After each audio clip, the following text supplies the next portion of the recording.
La seguí. Solo quería hablar, que entrara en razón.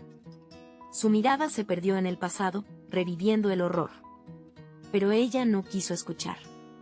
Me gritó que nunca me dejaría volver a tocar a sus hijos. Empezamos a forcejear. Yo solo quería detenerla. Hizo una pausa, tragando saliva con dificultad. La empujé. No fue fuerte, pero ella perdió el equilibrio. Cayó hacia atrás. Su cabeza golpeó contra la base de piedra de uno de los pilares. El silencio que siguió a sus palabras fue más pesado que cualquier grito. Ricardo temblaba incontrolablemente. Hubo un sonido horrible. Y luego, nada. Estaba quieta. Había sangre. Miró a Mateo, sus ojos suplicando un perdón que sabía que no recibiría. Ustedes estaban allí, escondidos en la paja. Lo vieron todo. Estabas tú, Sofía, el pequeño Javier llorando. Yo entré en pánico. No sabía qué hacer. Mi vida se había acabado. La verdad, brutal y devastadora, llenó los huecos en la memoria fragmentada de Mateo. El golpe sordo. El silencio de su madre. El terror paralizante. La enterré, continuó Ricardo, con la voz vacía.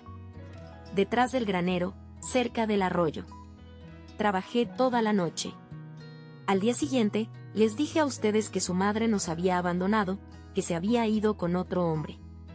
Les dije que si hablaban, la policía pensaría que yo la había matado y los separarían para siempre.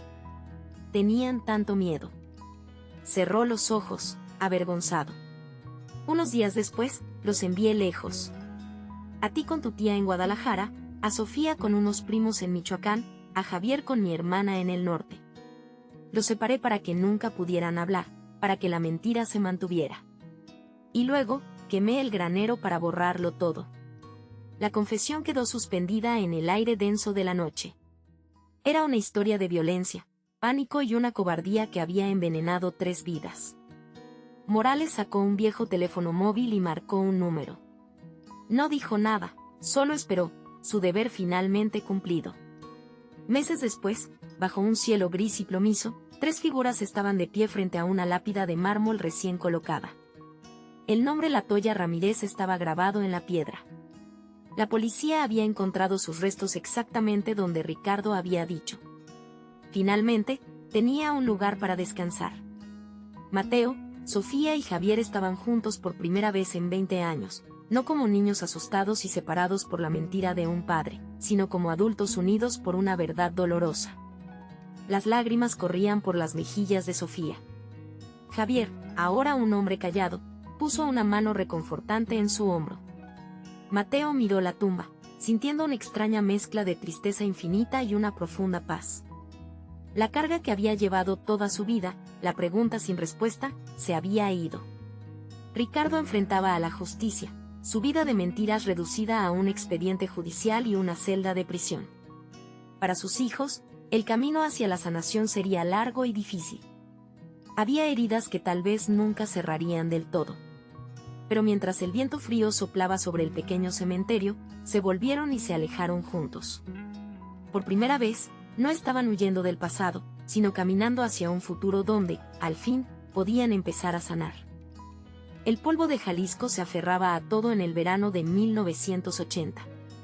Se pegaba a la piel sudorosa, cubría los techos de lámina de las casas humildes y se levantaba en nubes perezosas con cada ráfaga de viento caliente que barría el pequeño pueblo de San Judas Tadeo. Dentro de una de esas casas, apenas 2 cuartos con paredes de adobe y un suelo de tierra apisonada, Latoya arrullaba a su hijo menor, Luis, cuyo llanto agudo era una protesta contra el calor sofocante y el hambre incipiente. Tenía apenas 6 meses, un bultito de vida ajeno a la tensión que se podía cortar con un cuchillo en el aire. En un rincón, sentado sobre un petate gastado, sus otros 2 hijos, Mateo de 8 años y Sofía de 6, jugaban en silencio con unas piedras lisas. Habían aprendido a interpretar el ambiente, a hacerse pequeños e invisibles cuando el rostro de su madre se contraía con esa mezcla de agotamiento y miedo. Latoya, a sus 27 años, parecía llevar el peso de una vida mucho más larga. Sus manos, aunque jóvenes, Estaban encallecidas por lavar ropa ajena y, cuando había suerte, por las largas jornadas en los campos de agave bajo un sol inclemente. Pero sus ojos, dos pozos oscuros y profundos, todavía guardaban una chispa de feroz determinación. Eran los ojos de una leona protegiendo a su camada. El zumbido distante de un motor se hizo más fuerte, un sonido gutural y errático que todos reconocieron al instante. Mateo dejó caer su piedra y sus hombros se encogieron. Sofía buscó instintivamente la mano de su hermano. La Toya apretó a Luis contra su pecho y su mandíbula se tensó. Era la camioneta Ford destartalada de Ricardo, su exmarido. El vehículo se detuvo con un chirrido de frenos que pareció una agresión, seguido por el portazo que retumbó en la quietud de la siesta. La puerta de la casa se abrió de una patada, revelando la figura de Ricardo, corpulento y con el rostro enrojecido por el sol y el tequila. El olor agrio del alcohol llenó la pequeña habitación, desplazando el aroma a frijoles cocidos y a tierra húmeda.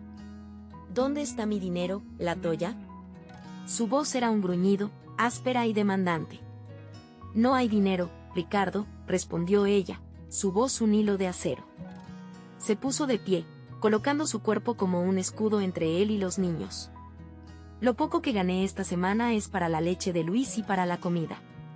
Apenas alcanza. Ricardo soltó una carcajada hueca y despreciativa. Mentiras.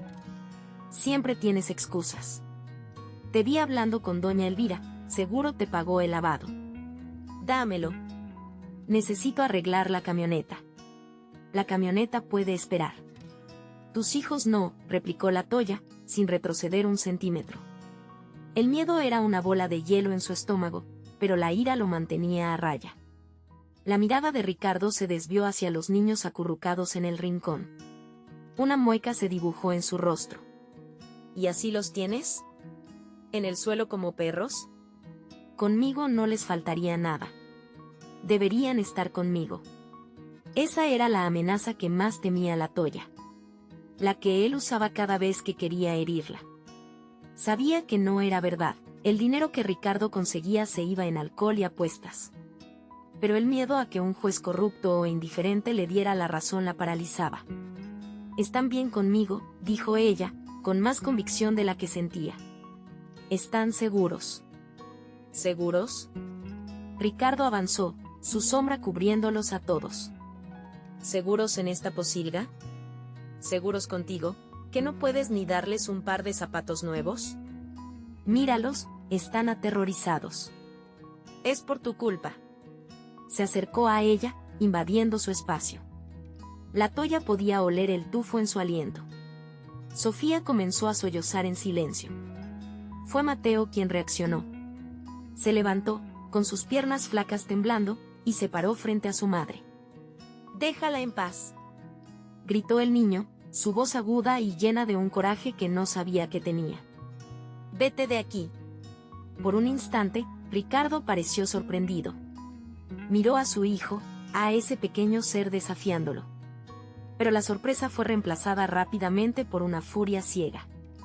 No lo golpeó, pero lo apartó con un empujón brusco que hizo que Mateo tropezara y cayera hacia atrás sobre el petate. El grito ahogado de Sofía se unió al llanto ahora desconsolado del bebé. «No te metas, escuincle», rugió Ricardo, señalando a Mateo con un dedo amenazante. La Toya sintió que algo se rompía dentro de ella. El último vestigio de paciencia, el último hilo de esperanza de que Ricardo pudiera algún día cambiar, se hizo cenizas. Empujó a Ricardo con toda la fuerza que pudo reunir. «¡Fuera!», gritó, su voz desgarrada por la angustia y la rabia. «¡Fuera de mi casa! No vuelvas a ponerle una mano encima a mis hijos. ¡Lárgate!». Ricardo, desequilibrado por el empujón y el alcohol, retrocedió unos pasos. La miró con los ojos inyectados en sangre, una mezcla de odio y humillación. Escupió en el suelo de tierra. «Te vas a arrepentir de esto, la Toya», siseó, su voz baja y cargada de veneno. «Lo juro por mi vida. Esos niños son míos. Haré lo que sea necesario para recuperarlos. Lo que sea». Dio media vuelta y salió, cerrando la puerta con tal violencia que una grieta se dibujó en la madera vieja. El motor de la camioneta rugió de nuevo y el sonido de las llantas patinando sobre la tierra se fue perdiendo en la distancia, dejando tras de sí un silencio pesado y ominoso. La Toya se derrumbó. Se arrodilló y abrazó a sus 3 hijos, atrayéndolos en un nudo de cuerpos temblorosos. Lloraron juntos, una sinfonía de miedo y desolación mientras el sol comenzaba a descender, pintando el cielo de tonos anaranjados y morados que se filtraban por las rendijas de la puerta. El aire se enfriaba, pero el frío que sentía la Toya venía de adentro. Haré lo que sea necesario. Las palabras de Ricardo resonaban en su cabeza, una y otra vez. Ya no era una amenaza vacía. Había visto la locura en sus ojos. Sabía que era capaz. No podía quedarse allí. No podía esperar a que volviera, quizás más borracho, más violento. No podía arriesgar a sus hijos. Mientras la noche caía sobre San Judas Tadeo, una decisión helada se solidificó en el corazón de la Toya. Se secó las lágrimas y miró los rostros asustados que dependían de ella. Bajo la luz parpadeante de un único foco desnudo, comenzó a moverse con una calma desesperada. Sacó una bolsa de lona. Dobló una muda de ropa para cada uno, la más abrigada que tenían. Envolvió en un trapo las últimas tortillas y llenó una botella de plástico con agua. Envolvió a Luis firmemente en su rebozo, asegurándolo contra su pecho. Tomó la manita de Sofía y la de Mateo, quienes la miraban con una obediencia silenciosa y llena de preguntas. Se detuvo en la puerta y echó una última mirada a la pequeña casa, a la única vida que conocían. Era un lugar de lucha y pobreza, pero también era su hogar. Ahora, se sentía como una trampa mortal. «Vámonos, mis amores», susurró, su voz apenas audible sobre el canto de los grillos. «Todo va a estar bien. Mamá los va a cuidar». Abrió la puerta con sigilo y se deslizó hacia la negrura de la noche sin luna. No había farolas en esa parte del pueblo. Eran solo 4 sombras pequeñas y juntas, alejándose por el camino de tierra, tragadas por la oscuridad, sin dejar más rastro que el polvo asentándose tras sus pasos. El sol de la mañana siguiente se alzó sobre el pueblo con una indiferencia brutal, tiñendo de un anaranjado pálido las paredes de adobe y calentando el polvo de las calles sin pavimentar. El silencio que emanaba de la pequeña casa de la Toya era denso, antinatural. Doña Elena, su vecina de al lado, una mujer de 70 años cuyas arrugas contaban la historia del pueblo, fue la primera en sentirlo. Acostumbrada al llanto matutino del bebé Luis o a las risas y correteos de Mateo y Sofía, la quietud le pareció un mal presagio. Se asomó por encima de su cerca de madera raída, esperando ver a la Toya tendiendo la ropa o barriendo el patio. No vio nada. Solo la puerta, cerrada a cal y canto. Alrededor de las 10 de la mañana, el rechinido de unas botas gastadas rompió la calma. Era Ricardo. Caminaba con una urgencia fingida, su rostro una máscara de preocupación mal ensayada. Se detuvo frente a la casa y golpeó la puerta con el puño. «La Toya. Abre la puerta. Soy yo, Ricardo». Su voz resonó en la calle vacía. Esperó un momento, luego golpeó de nuevo, más fuerte. «La Toya, por Dios, abre. ¿Están bien los niños?». Doña Elena lo observaba desde su ventana, con los labios apretados en una línea fina. El teatro de Ricardo no la engañaba. Había escuchado los gritos de la noche anterior, el terror en la voz de la Toya, el llanto asustado de Mateo. Sabía que esa preocupación era tan falsa como una moneda de 3 pesos. Ricardo rodeó la casa, intentando mirar por las pequeñas ventanas, llamando a sus hijos por sus nombres. Finalmente, con un suspiro dramático, se giró hacia la casa de Doña Elena. «Doña Elena, ¿usted no la ha visto? Anoche tuvimos una pequeña discusión, una tontería, y creo que se enojó. No contesta. Estoy preocupado». «No la he visto desde ayer», respondió ella, su voz cortante como el vidrio. «Pero sí lo oía usted anoche. No sonaba como una tontería». El rostro de Ricardo se ensombreció por un instante antes de recuperar la compostura. Forzó una sonrisa triste. «Los problemas de pareja, ya sabe. A veces uno levanta la voz. Iré a la comandancia.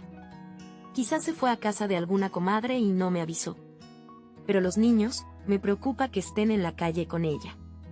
La comandancia de policía era un pequeño edificio de una sola planta, con la pintura blanca descascarada por el sol y la humedad. Adentro, el capitán Javier Morales estaba sentado detrás de un escritorio de metal abollado, revisando unos papeles con la lentitud que le daban sus 50 y tantos años y 30 de servicio. Era un hombre corpulento, de bigote espeso y una mirada que había aprendido a leer a la gente mejor que a cualquier informe. Conocía a casi todos en el pueblo, y conocía la reputación de Ricardo. «Capitán», dijo Ricardo, entrando sin aliento. «Mi mujer, la Toya, ha desaparecido. Y se llevó a mis hijos». Morales levantó la vista lentamente, dejando que el silencio se asentara. «¿Desaparecido? ¿O se fue?» «No lo sé. Anoche discutimos por dinero. Nada serio. Pero esta mañana fui a su casa y no estaba. Nadie la ha visto. La puerta está cerrada. Se llevó a Mateo, a Sofía y al bebé. No sé a dónde pudo haber ido sin decir nada. Ella no es así». El capitán Morales escuchó sin interrumpir, sus dedos tamborileando sobre la superficie metálica. La versión de Ricardo era demasiado limpia, demasiado simple. «¿Nada serio, dices? ¿Estás seguro de eso, Ricardo?» «Seguro, capitán. Una pelea como cualquiera. Usted sabe cómo son las mujeres a veces». Morales se levantó con un leve gruñido. «Vamos a ver esa casa. Tú quédate aquí». El capitán Morales caminó solo hasta la casa de la Toya. Forzó la cerradura vieja con una navaja y la puerta se abrió con un quejido. El interior estaba extrañamente ordenado, pero era un orden precipitado. Sobre la mesa de la cocina, un plato con frijoles a medio comer y una tortilla endurecida sugerían una cena interrumpida. La cuna de madera donde dormía el pequeño Luis estaba vacía, la delgada manta doblada a un lado. En el único dormitorio, el armario estaba abierto. Faltaba ropa, pero no toda. Solo lo esencial, unas cuantas mudas para los niños, 2 vestidos de la Toya, los más gastados. Sobre la cama, sin embargo, había un pequeño suéter de lana de Sofía, olvidado en la prisa. El aire estaba cargado de una ausencia palpable, del eco de una decisión tomada bajo una presión inmensa. No era la escena de una mujer que se iba para empezar una nueva vida con otro hombre, era la escena de una fuga, de una huida desesperada. Morales salió y cerró la puerta. Su siguiente parada fue la casa de doña Elena. «Capitán, qué bueno que vino», dijo la anciana, haciéndolo pasar a su pequeña sala adornada con santos de cerámica. «Ese hombre miente. Anoche no fue una discusión. Eran gritos. Gritos de él, y llantos de ella y de los niños. Amenazó con quitárselos. Le juro por esta», dijo, señalando una cruz en la pared, «que escuché a Mateo gritar, déjala en paz». El miedo se podía oler en el aire, capitán. El testimonio de la anciana pintaba un cuadro completamente diferente al de Ricardo. Morales le agradeció y continuó su ronda. Otros vecinos ofrecieron poco. Algunos no habían oído nada, otros solo fragmentos. Las teorías empezaron a volar como el polvo en un remolino. «Se fue a Guadalajara con su prima», decía uno. «A lo mejor ya tenía a otro esperándola», especulaba una mujer en la tienda de abarrotes. «Pobre Ricardo. Quedarse así, sin sus hijos». La narrativa de Ricardo, la del padre abandonado y preocupado, comenzaba a echar raíces entre quienes no querían problemas o preferían el chisme a la verdad. De vuelta en su oficina, el capitán Morales se sentó de nuevo en su silla, el metal protestando bajo su peso. Tenía el informe de Ricardo, lleno de mentiras piadosas, y el testimonio de una vecina anciana. No había cuerpo, no había rastro, no había evidencia de violencia en la casa. Solo la historia de una mujer y 3 niños que se habían desvanecido en la noche. En un pueblo pequeño, un misterio así podía crecer hasta devorarlo todo. Morales miró por la ventana hacia la calle polvorienta. Sentía en los huesos que esto no era una simple huida. Era el principio de algo mucho más oscuro, y él, con sus recursos limitados y un único oficial a su cargo, era el único que podía empezar a buscar respuestas. Los primeros días de la investigación se disolvieron bajo el implacable sol de Jalisco como un terrón de azúcar en agua. El capitán Morales sentía el peso del tiempo y la escasez de recursos con cada hora que pasaba. Sus dos únicos oficiales, jóvenes y más acostumbrados a resolver disputas de borrachos que a investigar una desaparición, habían peinado los alrededores del pueblo con la ayuda de un puñado de voluntarios. Regresaron con las manos vacías, la piel enrojecida por el sol y la misma respuesta en sus labios: nada, mi capitán. Es como si la tierra se los hubiera tragado. En su pequeña oficina, donde el ventilador de techo apenas lograba mover el aire denso y caliente, Morales releyó sus escasas notas por enésima vez. Por un lado, la historia de Ricardo, una discusión trivial, una esposa de temperamento volátil que se había marchado antes. Por otro, el testimonio tembloroso de doña Elena, gritos, un golpe seco, el llanto de un niño. La casa no ofrecía más pistas que las de una huida, pero la naturaleza de esa huida, apresurada, desesperada, se inclinaba más hacia la versión de la anciana. Sin embargo, la sospecha no era una prueba. El presentimiento no podía encerrar a un hombre. El comportamiento de Ricardo era un nudo en el estómago del capitán. Se esforzaba por interpretar el papel del padre y esposo desconsolado, pero su actuación tenía fisuras. Morales decidió hacerle una visita no oficial. No lo encontró en su casa, velando junto al teléfono por si llegaban noticias, sino en la cantina del pueblo, el refugio. El lugar olía a tequila rancio y a serrín húmedo. Ricardo estaba acodado en la barra, con un vaso medio vacío en la mano, rodeado de unos cuantos hombres que le daban palmadas en la espalda. «Es una tragedia, compadre», decía uno de ellos. «Esa Latoya siempre fue de carácter fuerte. Ya verás que vuelve cuando se le acabe el coraje y el dinero». Ricardo asentía, con una expresión de dolor que a Morales le pareció ensayada. Levantó la vista y sus ojos se encontraron con los del capitán. Una fracción de segundo de pánico cruzó su rostro antes de que lo enmascarara con un suspiro de alivio fingido. «Capitán». «Gracias a Dios», dijo, levantándose torpemente de su taburete. «Cualquier noticia, dígame que tiene noticias». Su aliento olía a alcohol y ansiedad. «Ninguna todavía, Ricardo». «Por eso vine a buscarte», respondió Morales, su voz deliberadamente neutra. «Pensé que estarías en casa». «No puedo, capitán. Las paredes se me vienen encima. El silencio me está volviendo loco», se defendió Ricardo, pasándose una mano por el cabello. «Necesitaba aire. Estos amigos solo intentan darme ánimos». Morales mantuvo su mirada fija en él. «Recuerdo que me dijiste que ella se fue sin nada. Pero sus zapatos de domingo, los bonitos, ¿no estaban? ¿Crees que se los puso para caminar por el campo en mitad de la noche?» Ricardo parpadeó, desconcertado por la pregunta. «¿Sus zapatos?» «No, no sé, capitán, ¿qué importancia tiene eso?» Ella estaba loca, impredecible. Hacía cosas sin sentido.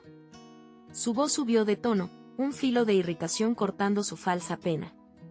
«Hizo tantas cosas que no tenían sentido. Por eso la quería lejos de mis hijos». El desliz fue sutil, pero Morales lo captó como un relámpago en la oscuridad. Asterisco quería asterisco. Tiempo pasado. Se corrigió de inmediato, pero el error quedó suspendido en el aire viciado de la cantina. «Quiero decir, quiero que esté bien, por supuesto. Pero...» Se calló, dándose cuenta de su error. «Usted me entiende, capitán. La preocupación me hace decir tonterías». Morales no presionó más. Asintió lentamente y se marchó, dejando a Ricardo con sus amigos y una nueva capa de sospecha sobre sus hombros. Su siguiente parada fue la casa de doña Elena. La encontró barriendo su porche de tierra con movimientos lentos y cansados. La mujer, que días antes había hablado con una convicción férrea, ahora parecía encogida, asustada. Sus ojos se movían con nerviosismo hacia las ventanas de sus vecinos. «Capitán», susurró, haciéndole un gesto para que se acercara. «Ya no puedo hablar mucho». «¿Qué pasa, Elena? ¿Alguien la ha amenazado?» Ella negó con la cabeza, aunque sin mucha convicción. «No con palabras, no directamente. Son las miradas, los susurros cuando paso. En la tienda, la mujer de don Félix me atendió como si tuviera la lepra. Dicen que soy una chismosa, que quiero hacerle daño a Ricardo, un pobre hombre que sufre. La gente del pueblo le cree a él. Su voz se quebró. Tengo miedo, capitán. Soy una mujer vieja y sola.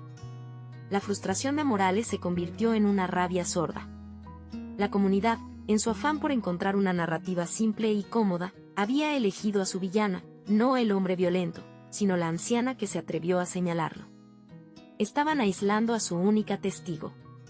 Aún así, ella se inclinó y añadió algo más en un murmullo casi inaudible.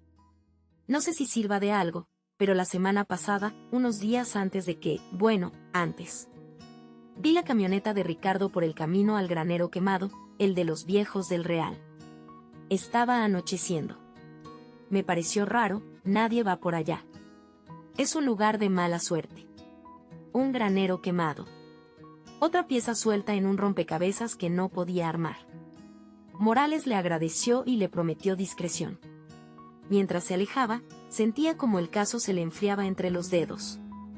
Los días se convirtieron en semanas. La búsqueda oficial se redujo a patrullajes esporádicos. Los voluntarios volvieron a sus labores en el campo. La historia de la desaparición de la Toya y sus hijos comenzó a transformarse, pasando de ser una investigación criminal urgente a un cuento con moraleja, una leyenda local. La loca que se llevó a sus hijos al monte, decían algunos. La mujer que abandonó a su pobre marido, susurraban otros. En su oficina, el expediente de la Toya Cárdenas fue colocado en un archivador metálico. Una delgada capa de polvo comenzó a asentarse sobre la carátula. Morales miraba por la ventana hacia las colinas áridas que rodeaban el pueblo, un paisaje vasto e indiferente que guardaba sus secretos con celo. Sabía, con una certeza amarga que le pesaría durante años, que había fracasado. El caso no estaba cerrado, pero estaba muerto, enterrado bajo el peso del miedo, el chisme y un silencio colectivo que era más sólido que cualquier muro.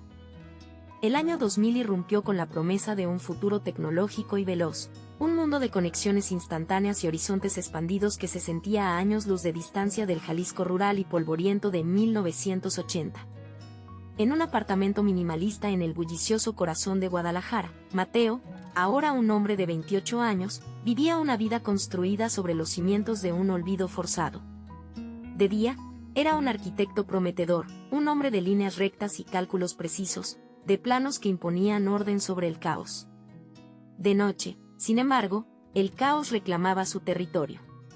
Los fragmentos de su memoria eran como vidrios rotos en la oscuridad, el olor a tierra mojada, el temblor en la voz de su madre, el peso áspero de una cobija de lana sobre su cara, y la silueta de un granero recortada contra un cielo preñado de tormenta. Se despertaba con el corazón martillándole el pecho, bañado en un sudor frío que no tenía nada que ver con el calor pegajoso de la ciudad. Era un terror sin nombre, una herida que nunca había cicatrizado porque ni siquiera sabía cómo se la había hecho. Esa mañana, el sueño había sido más vívido que nunca. Vio los ojos de su madre, dilatados por el pánico, y escuchó su susurro desesperado: «Silencio, mis amores, por favor, silencio». Vio las pequeñas manos de su hermana Sofía aferradas a su brazo y sintió el tirón de su propia mano arrastrando a un Leo diminuto y somnoliento. Pero la imagen que lo sacudió hasta el alma fue la de unos zapatos de mujer, de un cuero gastado y familiar, abandonados junto a una pila de madera carbonizada. Se levantó de la cama, la camiseta pegada a la espalda, y caminó hasta la ventana. Abajo, la ciudad despertaba con su cacofonía de motores y sirenas lejanas, un monstruo indiferente a su tormento personal. Sabía que no podía seguir así. Las líneas rectas de sus planos se sentían como una mentira, una fachada de control que se desmoronaba cada noche. Cogió el teléfono y marcó el número de Sofía. Su hermana vivía a unas cuantas colonias de distancia, en un apartamento más cálido y lleno de vida, donde criaba a su propio hijo y trabajaba como enfermera. Ella era su ancla, la guardiana de una paz que Mateo sentía cada vez más frágil. «Mateo, son las 6 de la mañana. ¿Pasó algo?». La voz de Sofía, aunque somnolienta, era inmediatamente alerta. «Tuve el sueño otra vez», dijo él, su voz ronca. «Pero peor. Vi sus zapatos, Sophie. Los de mamá». Hubo un silencio al otro lado de la línea, un silencio cargado de 20 años de palabras no dichas. Cuando Sofía habló de nuevo, su tono había cambiado. Era el tono que usaba cuando quería terminar una conversación peligrosa. Fue una pesadilla, Mateo. Eso es todo. Intenta volver a dormir. No. No era solo una pesadilla. Era un recuerdo. Lo sé. Voy a volver, Sofía. Voy a volver al pueblo. El silencio esta vez fue más largo, más pesado. Casi podía visualizarla al otro lado, sentada en el borde de su cama, frotándose la sien. No seas idiota. ¿Volver para qué? ¿Para remover la tierra y ver qué fantasmas salen? Dejamos ese lugar por una razón. Construimos una vida aquí.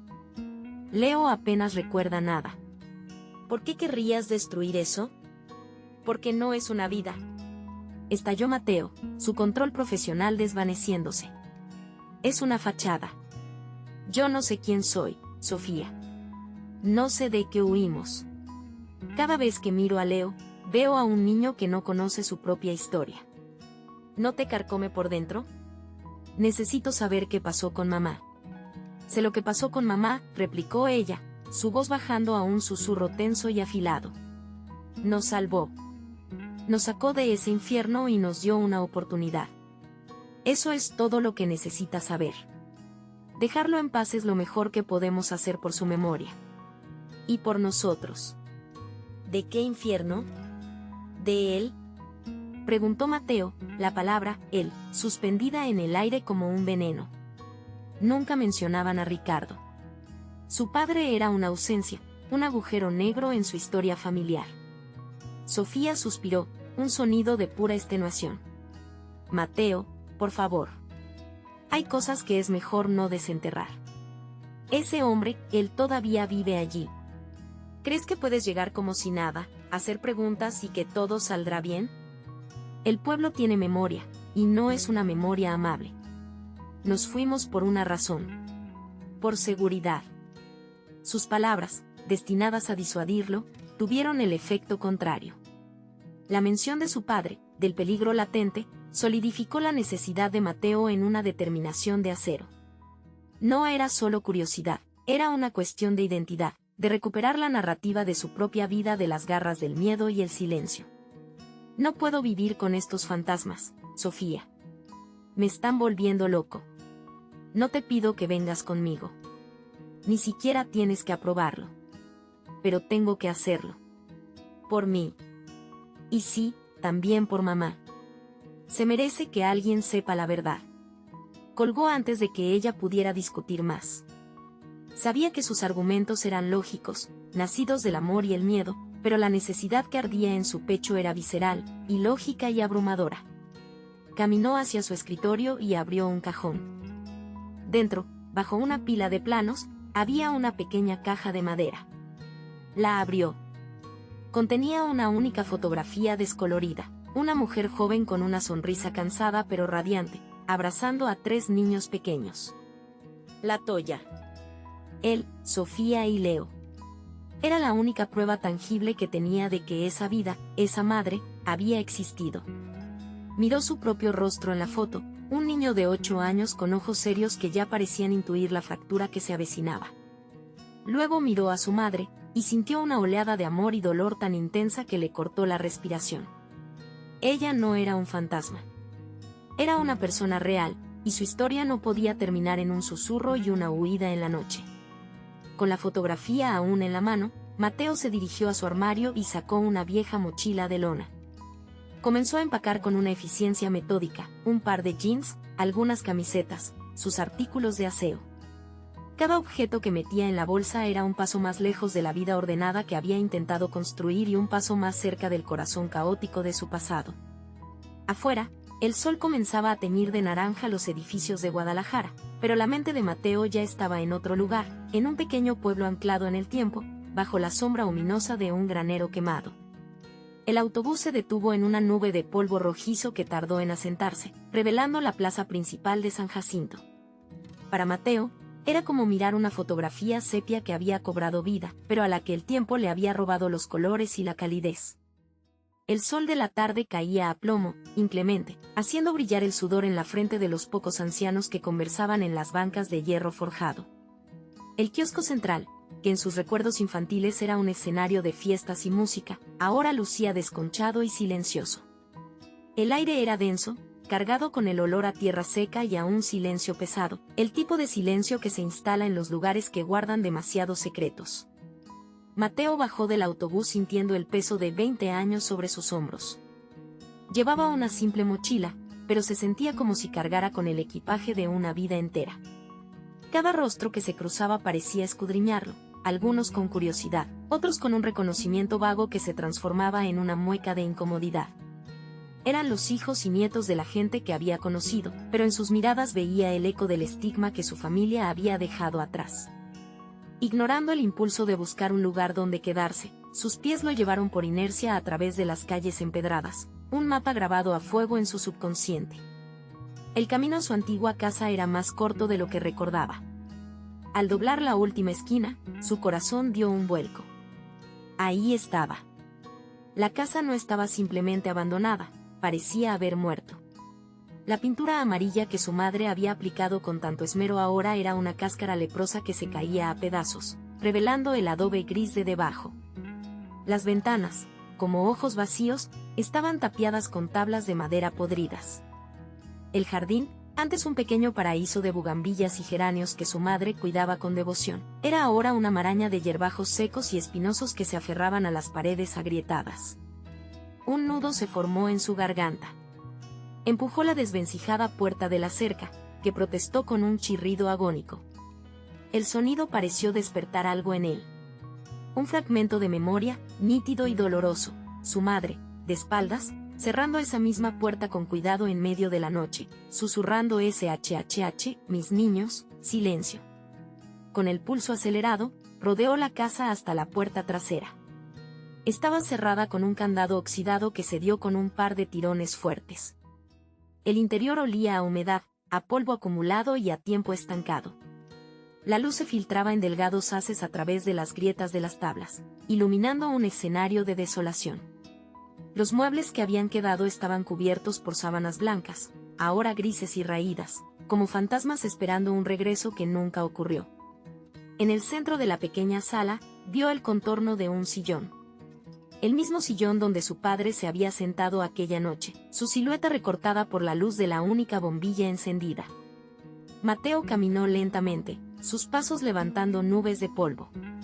Se detuvo frente a la pared de la cocina. Pasó los dedos por la superficie áspera y encontró lo que buscaba, unas tenues marcas de lápiz. Él, Sofía, el pequeño Carlos. Sus alturas medidas año tras año. La última marca, la suya, estaba justo a la altura de su pecho. Sintió una punzada de ternura y una ola de rabia. Todo lo que fueron, todo lo que perdieron, estaba contenido en esas simples líneas.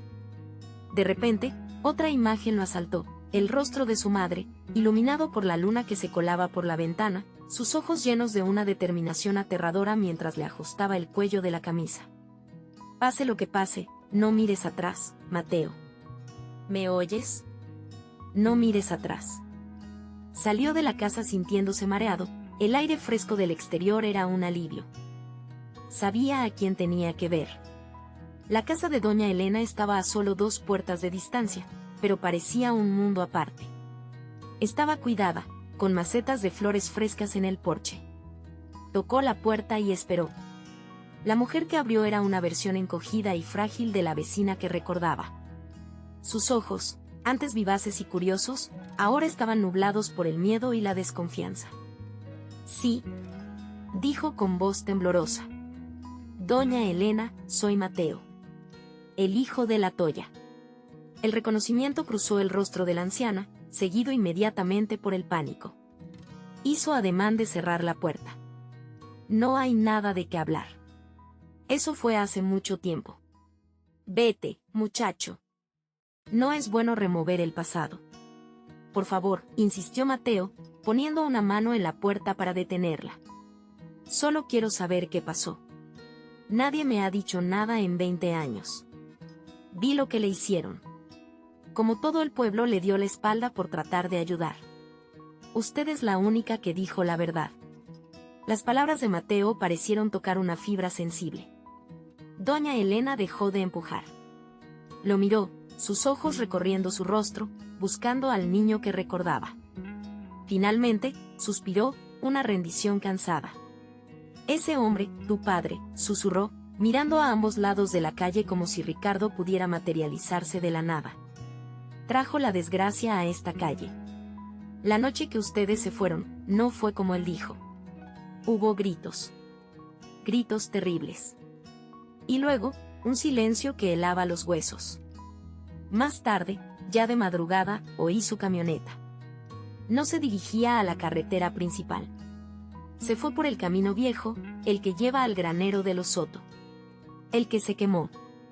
Era la misma pista que le había dado al capitán Morales, pero escucharla directamente, sentir el terror en la voz de la mujer, le dio una nueva y terrible dimensión. Gracias, doña Elena. Gracias. Se despidió y caminó sin rumbo, su mente trabajando a toda velocidad. El granero. Siempre el granero. Mientras procesaba la información, dobló una esquina y se topó de frente con él. Su padre. Ricardo no había cambiado mucho, el tiempo solo había acentuado la dureza de sus facciones y añadido más plata a su cabello. Sostenía una botella de cerveza en la mano. Se detuvo en seco, y sus ojos se entrecerraron al reconocer a Mateo. Vaya, vaya, dijo Ricardo, su voz era una mezcla de sorna y veneno. Miren lo que trajo el viento. Creí que te habías olvidado de que existíamos. Regresé para encontrar respuestas, papá, dijo Mateo, su voz firme a pesar del temblor que sentía por dentro. Ricardo soltó una carcajada amarga. ¿Respuestas? La única respuesta es que tu madre era una cualquiera que se cansó de ser pobre y nos abandonó a todos. Se largó con sus hijos y nunca miró atrás. Esa es tu verdad. Ahora lárgate de aquí. No tienes nada que hacer en este pueblo. Se acercó a Mateo, invadiendo su espacio personal, su aliento apestando a alcohol y rabia contenida. No busques lo que no se ha perdido. Hay cosas que es mejor dejar enterradas. Sin decir más, Ricardo lo empujó con el hombro al pasar y continuó su camino, dejando a Mateo solo en medio de la calle polvorienta. La amenaza velada resonó en el aire, pero en lugar de miedo, encendió una llama de furia en el pecho de Mateo. Vio la mentira en los ojos de su padre, el pánico disfrazado de hostilidad. Ahora estaba seguro. Su padre no era una víctima. Era el guardián de un secreto terrible. Y Mateo supo, con una certeza que le heló la sangre, que la clave de todo estaba en las cenizas de aquel granero quemado. El eco de las palabras de su padre, cargadas de un veneno helado, resonaba en los oídos de Mateo mucho después de haber abandonado la propiedad. Cada amenaza velada, cada mirada cargada de odio, no había hecho más que solidificar la terrible certeza que se había estado formando en su alma. El miedo, que por un instante le había paralizado, se transmutó en una rabia fría y decidida. Ya no había vuelta atrás. El granero quemado no era solo una sospecha, era el epicentro de un secreto que había devorado a su familia y su propia vida durante 20 años. Sin embargo, la prudencia le susurró que no podía hacer esto solo. Ricardo no era simplemente un padre hostil, era un hombre peligroso que había demostrado ser capaz de cualquier cosa para proteger su mentira. Mateo era un arquitecto, un hombre de planos y estructuras, no de confrontaciones y excavaciones forenses. Necesitaba a alguien que conociera el terreno, que entendiera las reglas no escritas del pueblo y, sobre todo, que tuviera la experiencia para enfrentar lo que fuera que yaciera bajo esas cenizas. Solo un nombre acudió a su mente, el capitán Morales. Encontrar a un policía retirado en un pueblo donde el tiempo parecía moverse más lento no fue tan difícil como esperaba. Una visita a la pequeña presidencia municipal y una conversación con un funcionario de bigote cano que recordaba bien el caso, le proporcionaron una dirección. La casa de Morales era modesta, con paredes encaladas y un pequeño jardín de bugambillas que luchaban por darle color a la fachada desgastada. Un hombre mayor, encorvado por los años pero con una mirada que aún conservaba una chispa de autoridad, abrió la puerta. Su rostro, surcado de arrugas, era un mapa de una vida de servicio y desilusiones. «¿Sí?», preguntó el hombre con voz rasposa. «Capitán Morales», inquirió Mateo, su propio corazón latiendo con fuerza. «Mi nombre es Mateo. Mateo Vargas. Soy el hijo de la Toya Vargas». El nombre de su madre actuó como una llave. La expresión de Morales cambió en un instante. La indiferencia dio paso a un reconocimiento agudo, a una memoria dolorosa que claramente nunca lo había abandonado. Hizo un gesto a Mateo para que entrara. El interior era tan humilde como el exterior, pero limpio y ordenado. Se sentaron en la pequeña sala, y Mateo, con una urgencia que no pudo contener, le contó todo: los fragmentos de recuerdos, la advertencia de Sofía, la conversación con una doña Elena aterrorizada y, finalmente, el enfrentamiento con Ricardo. Le describió la frialdad en los ojos de su padre, la amenaza explícita ligada al granero. Morales escuchó en silencio, asintiendo lentamente, sus dedos tamborileando sobre una vieja mesa de madera. Cuando Mateo terminó, un largo suspiro escapó de los labios del viejo capitán. «Ese caso», comenzó Morales, su mirada perdida en el pasado. «Nunca me dejó en paz. Siempre supe que tu padre mentía. Su actuación era demasiado perfecta, demasiado ensayada. Y lo del granero. Doña Elena me lo mencionó entonces, pero era vago, y yo no tenía nada, absolutamente nada, para registrar esa propiedad sin desatar un infierno con la gente de Ricardo. Era un hombre influyente, más de lo que parecía». Hizo una pausa, sus ojos encontrando los de Mateo. «Siempre me quedó la espina clavada. Sentí que le fallé a tu madre, a ustedes». «No es tarde para saber la verdad», dijo Mateo con firmeza.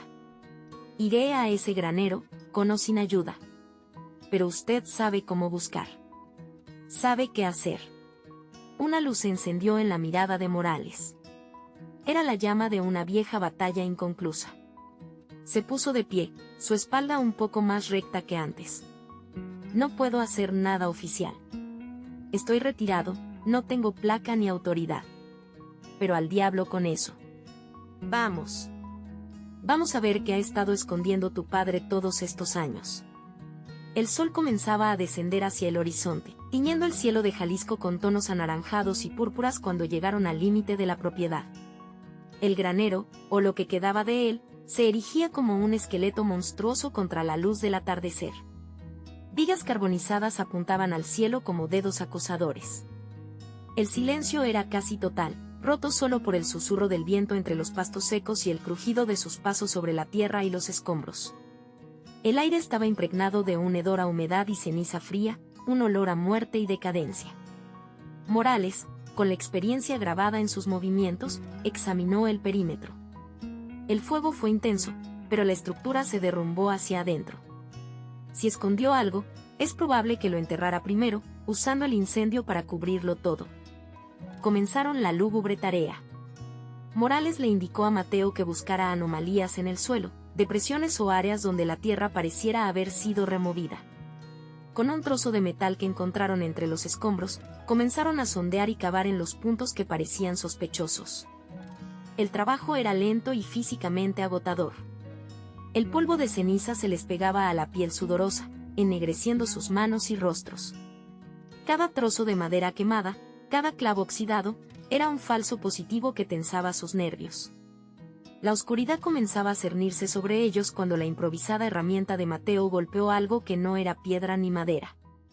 Hizo un sonido sordo y suave. Se arrodilló, el corazón martilleándole en el pecho con una mezcla de pavor y expectación. Con las manos desnudas, comenzó a apartar la tierra compactada y la ceniza. Poco a poco, una forma emergió de la tierra. Era de cuero, pequeña, deformada por el tiempo y la humedad, pero inconfundible. Un zapato. Un zapato de mujer, de tacón bajo, del estilo simple que su madre solía usar. Mateo lo sostuvo en sus manos temblorosas. Un torbellino de imágenes lo asaltó, su madre en la cocina, riendo, con esos mismos zapatos, su madre arropándolo en la cama, el suave golpeteo de esos tacones en el suelo de madera. Era ella. Era una parte de ella, arrancada y enterrada en este lugar olvidado. El zapato no era solo un objeto, era un testamento silencioso. Era la prueba tangible que confirmaba la mentira de su padre, la verdad de la pelea escuchada por doña Elena y el destino final de su madre esa terrible noche. Una sola lágrima, caliente y pesada, rodó por su mejilla sucia de ceniza y cayó sobre el cuero gastado. Morales se acercó y puso una mano firme en el hombro de Mateo. No dijo nada. No había palabras que pudieran consolar ese tipo de dolor. Pero en su rostro endurecido, había una nueva y férrea determinación. Ya no eran solo sospechas o viejos remordimientos. Ahora tenían una prueba.